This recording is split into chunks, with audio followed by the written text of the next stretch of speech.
ये राम कृष्ण की भूमि है, जिस भूमि में एक मर्यादा पुरुषोत्तम श्री राम हुए और एक चंचल चपल लीलाएं करने वाले श्री कृष्ण हुए हैं।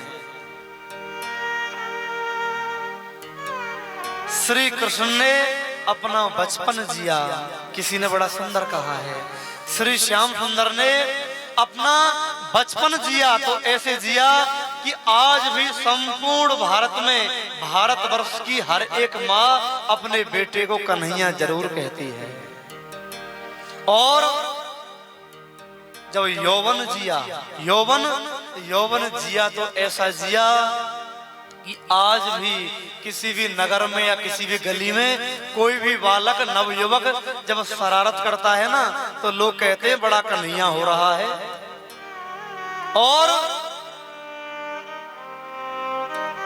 एक जगह माखन चोरी की लीला कर रहे हैं तो एक जगह कुरुक्षेत्र में, जहां एक हाथ में रथ की लगाम है, चारों ओर सेना ही सेना है, 18 खिलाड़ी सेना थी महाभारत में, चारों ओर महारथी खड़े हैं, बस युद्ध की तैयारी है, मरने कटने की बात आ गई है।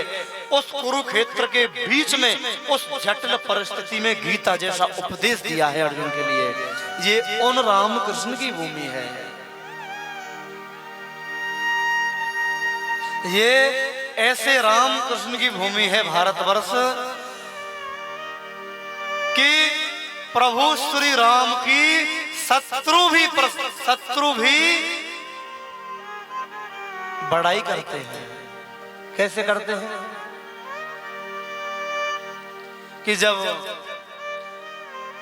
रावण श्री सिया जी का हरण कर लाया और युद्ध होने लगा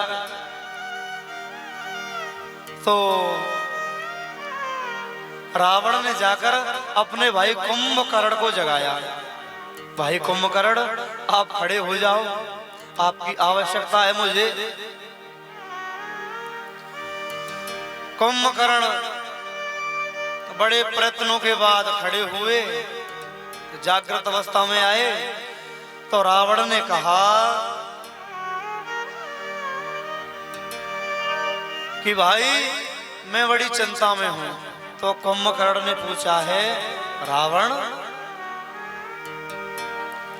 तुम जैसा ज्ञानी, तुम जैसा विद्वान, तुम जैसा कर्मकांडी चिंता में क्या बात? तो रावण ने कहा, भैया मत पूछो, ऐसी बात है। तो कुंभकर्ण ने कहा है कि तुम चिंतित आज दशानन क्यों? तो रावण ने कहा कि हर ली हमने मिथिलेश दुलारी, हमने श्री सिया जी का हरण कर लिया है इसलिए चिंतित हूं। कुंभकर्ण ने कहा, पराम्बा का हरण कर लाए? लक्ष्मी स्वरूपा श्री सिया जी का हरण कर लाए तुम? बोले अधिकार दिया किसने?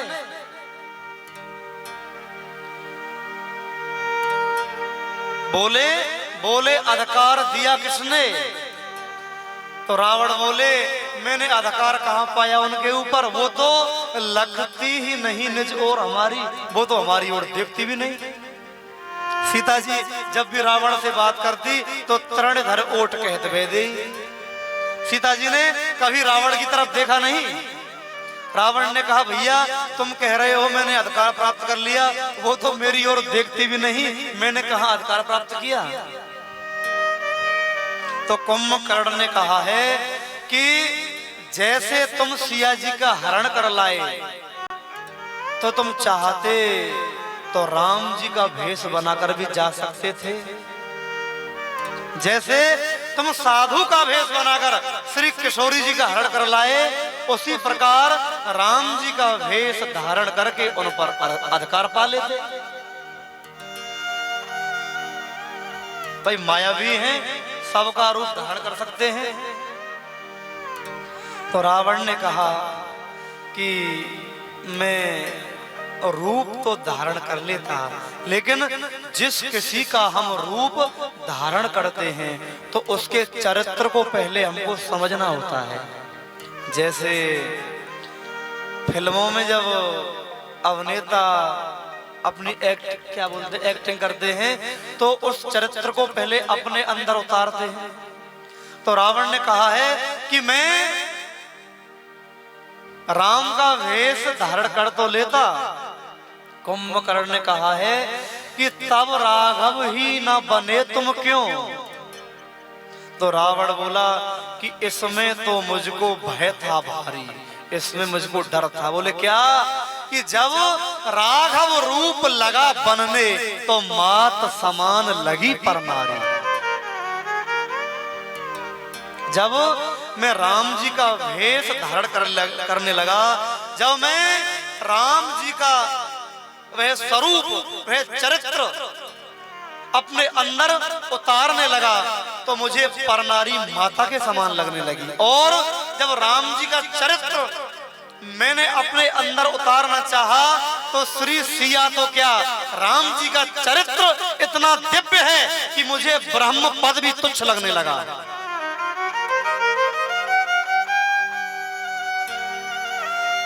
वर्णन आता है कि जब मेघनाथ मारा गया, जब मेघनाथ मारा गया तो मेघनाथ की जो पत्नी थी, क्या नाम था? सिलोचना।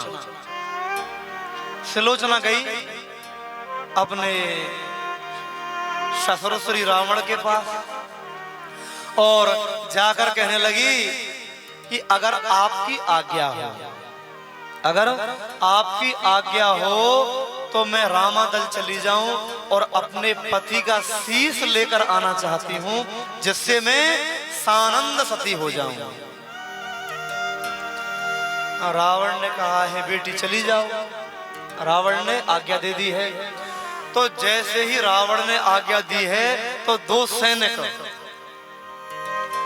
सैनिक दरबार में द्वार पर खड़े थे। वो आपस में बात करने लगे और कहने लगे कि भाई रावण के 10-10 सिर हैं, रावण के 10-10 सिर हैं और 20-20 आंखें हैं, 10-10 खोपड़ी हैं। ये सोचता नहीं है या ऐसे दिखता नहीं है? बोले क्यों? अब वो सैनिक महाराज रावण के पास पहुंचे और बोले महाराज बुरा मत मानना। बोले क्या बात है? बोले कि आपके 10-10 सिर हैं, 20-20 आंखें हैं, आप सोचते नहीं हो या दिखता नहीं है तुम्हें? बोले क्यों? बोले तुमने सिलोचना को शत्रु दल में भेज दिया है। तुमने सिलोचना को शत्रु दल में भेज दिया है शीश लेने के लिए। अगर शत्रु लोगों ने सिलोचना को बंदी बना लिया और ये कह दिया कि तुम श्री सीता जी को लौटा दो, हम सिलोचना को लौटा देंगे, तो क्या करोगे? अगर शत्रुओं ने ये कह दिया, रामादल वालों ने, कि तुम श्री जानकी जी को लौटा दो और हम सुलोचना को लौटा देंगे, तो क्या करोगे? रावण ने कहा है कि परनारी का हरण करना, परनारी का हरण करना ये रावण का काम है, ये राम का काम नहीं है। राम कभी भी पर नारी को हरण करना तो दूर की बात है, पर नारी में माता का दर्शन करते हैं, अपनी बहन का दर्शन करते हैं। इसलिए गोस्वामी तुलसीदास कहते हैं कि बैरी हूँ राम बड़ाई करे। भैया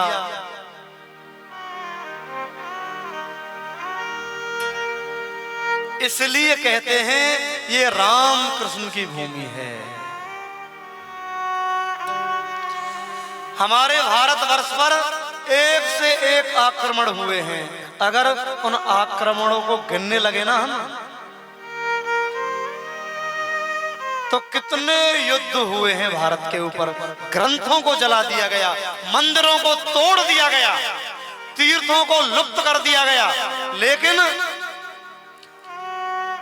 भगवान के विग्रहों को, भगवान के मंदिरों को, भगवान के ग्रंथों को, भगवान के यज्ञ, जितने भी धार्मिक काम होते हैं सब पर पाबंदी लगा दी गई। लेकिन इतने युद्ध होने के बाद, इतना विध्वंस होने के बाद भी आज भी भारतवर्ष के प्रत्येक घर में राम कृष्ण की मूर्त पाई जाती है, राम कृष्ण के ग्रंथ पाए जाते हैं, रामायण पाई जाती है, श्रीमद् भगवत गीता पाई जाती है।